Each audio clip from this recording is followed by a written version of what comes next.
Welcome to the Tech Egg. Don't get scrambled. Enjoy the video. In this video, I will show you how to make waffle batter from scratch. First, gather your dry ingredients. In a large bowl, combine 2 cups of all-purpose flour, 2 tablespoons of granulated sugar, 1 tablespoon of baking powder, and 1/2 teaspoon of salt. Whisk these ingredients together very well.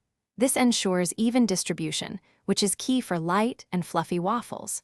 A good whisking now saves you from lumpy batter later. Now, let's prepare the wet ingredients. In a separate medium bowl, whisk together 2 large eggs, 1 3/4 cups of milk, and 1/2 cup of melted unsalted butter.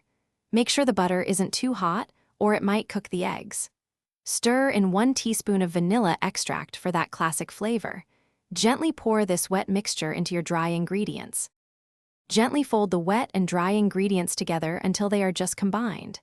It's crucial not to overmix. A few small lumps are perfectly fine. Overmixing develops the gluten in the flour, which can lead to tough, chewy waffles instead of light and crispy ones. Once mixed, let your batter rest for about 5 to 10 minutes. This allows the baking powder to activate and the flour to fully hydrate. Preheat your waffle iron to medium-high heat. Lightly grease it if necessary. Pour about 1/2 to 3/4 cup of batter per waffle, depending on your iron size. Cook until golden brown and steam stops, usually 3 to 5 minutes. For a perfect breakfast, serve immediately with your favorite toppings. If you're looking to upgrade your home, check the description for a link to the Shark AI Ultra Robot Vacuum and other great deals. Enjoy your delicious homemade waffles. Thanks for watching. Consider subscribing if I helped unscramble your problems.